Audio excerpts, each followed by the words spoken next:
Welcome to the channel. Thank you everybody for tuning in. Join me on this video guys where I'll be looking at the Seestern Sub Homage. Now I've looked at the other two watches. This is the last of the bunch that they sent over. So this watch will cost you around £134 or $183, and for that you do get a full 316L stainless steel case, bracelet, bezel, crown, etc. You also have a sapphire crystal. The watch also comes with a ceramic bezel insert, a 120 click unidirectional diving bezel, and the watch is powered by the Seig Epson NH35 movement. You also have 200 meters of water resistance, a screw down case back, and a screw down crown.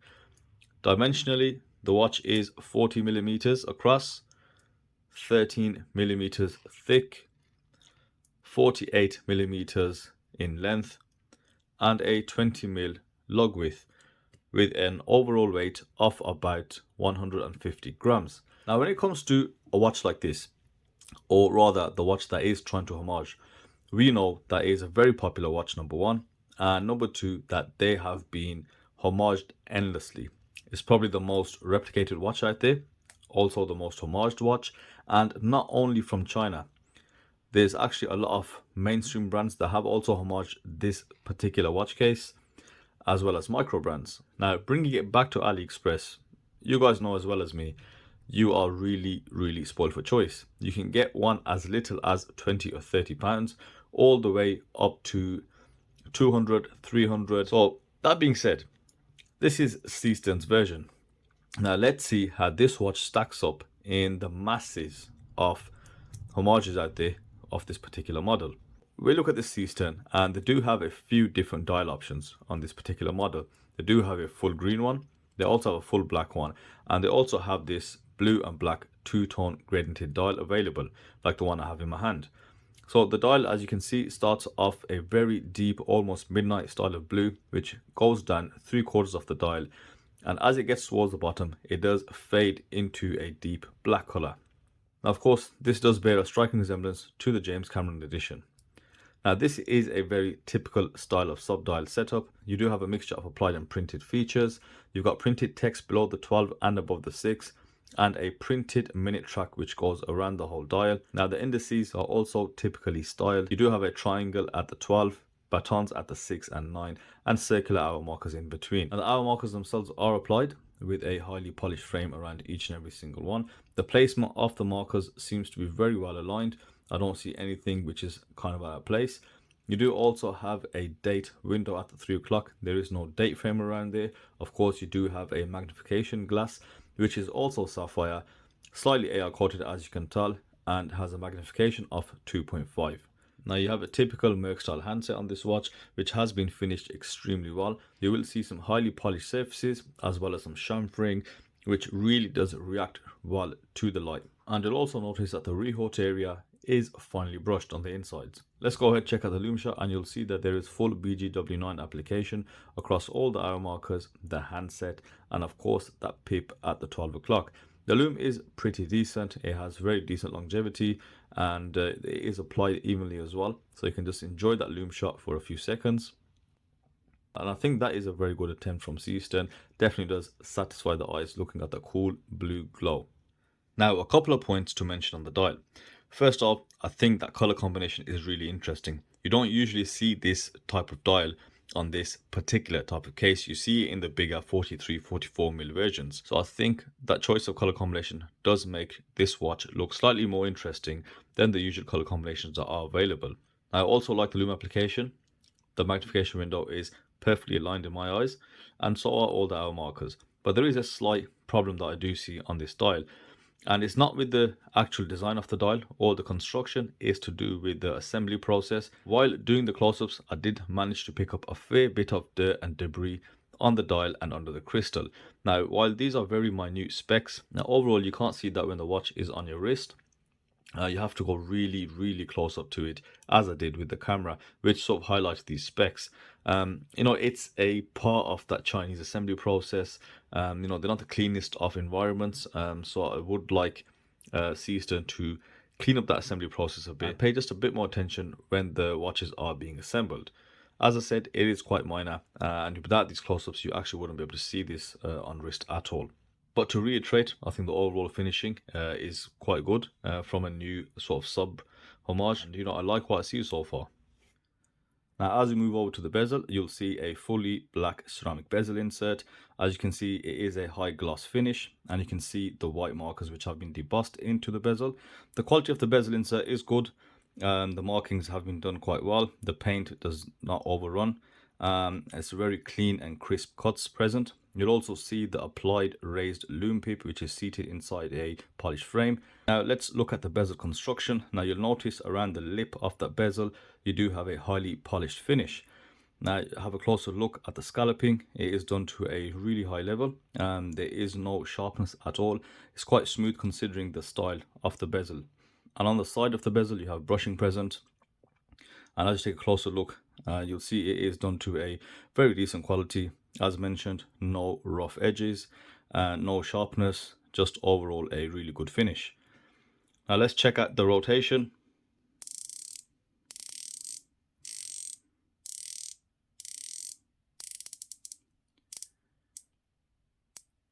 Now that has very smooth rotation, and this is a feature that is standing out on all the Seesterns that I have seen to date. They all do have a really smooth bezel rotation, not overly resistant, but just a lot more on the smoother side. Now, bezel rotations are very subjective.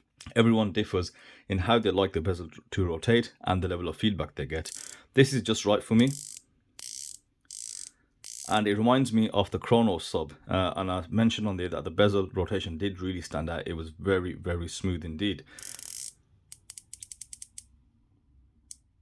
As you can see, the bezel does also line up perfectly well to the 12 o'clock hour marker, and there's no play in the bezel at all. It is a high quality bezel, full 120 click as well.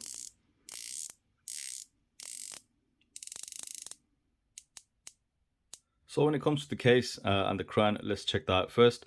And you can see these crown guards, and then you can see the crown as well. There's no signage present. It is fully polished. It's been machined really well.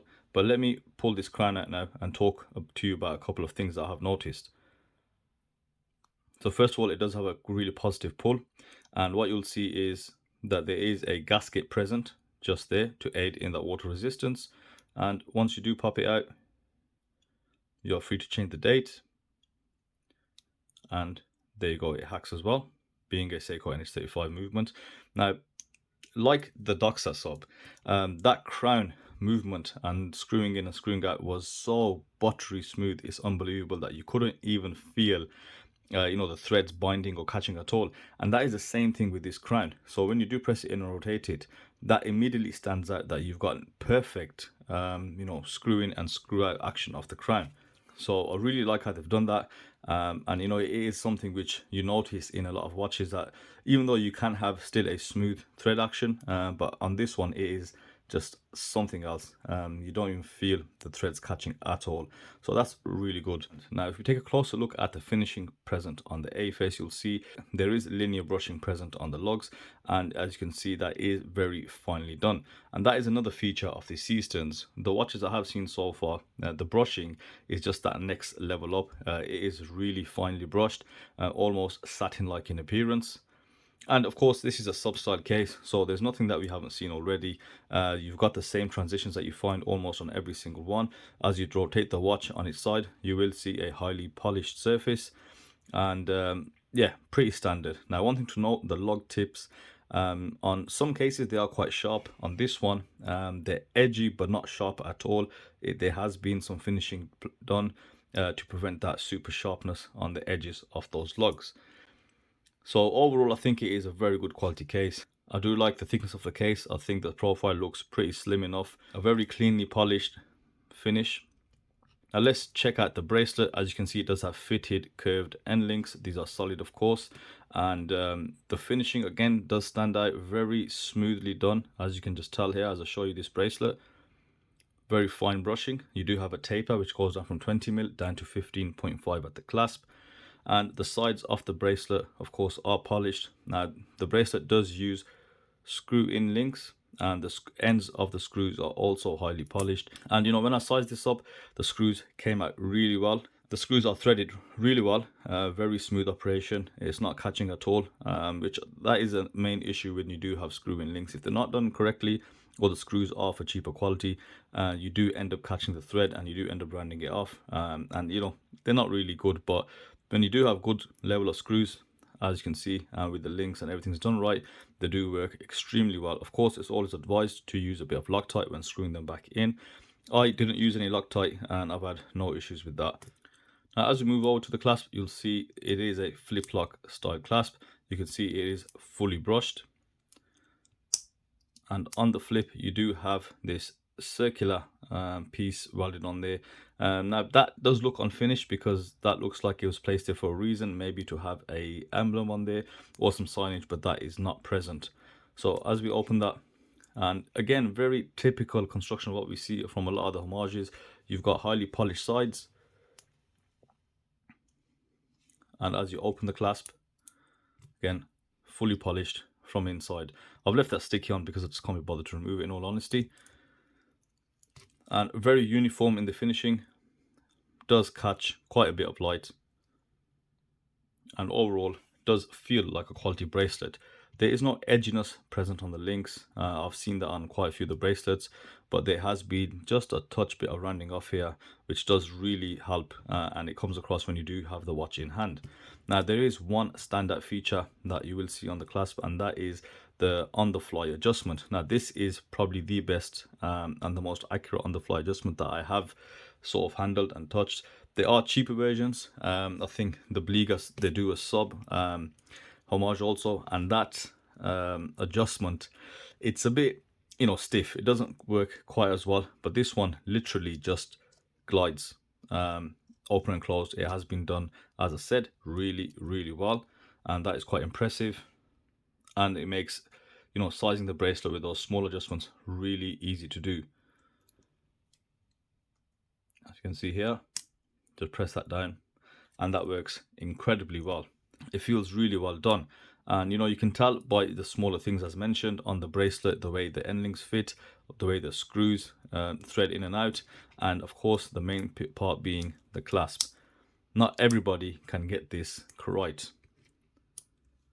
So here you can see the watch is on my 6.5 inch wrist, and you know, it's got those standard specifications: 40mm diameter, 48mm lug to lug, a 13mm thick case, and you know, that will fit most wrists out there. And I don't mind bigger watches, and I think it seems to fit well within the proportions of my wrist, and it looks good. I really like what they have done with the dial. I love that gradient, and overall the watch does not feel sharp or edgy at all when it's on wrist. It's actually quite comfortable. I wore it for a fair few days and I found no issues with it. So let's summarize. Now, I bet the question on all your minds is, how does this stack up with the, you know, the really well-made sub homages? So we're talking about the San Martin, we're talking about the Chronos, and we're talking about just even Pagani. So I think this is definitely a few stages above the Pagani design watch. Now, when it comes to the San Martin one, I think it definitely can compete with them. They do have a few slight differences. So I think the bezel pip on the San Martin is a bit more flush. It's integrated within the actual bezel itself. And they do have, of course, a different bezel. Now, the key features wise, you know, the bezel rotation, the build quality, the case finishing, and, you know, the clasp. I think this can keep up with the San Martin any day of the week. Chronos, that's where it gets a bit difficult, because Chronos do provide the PT5000 movement. So that makes it actually very subjective now. You know, does this have a place within all the homages that we have already?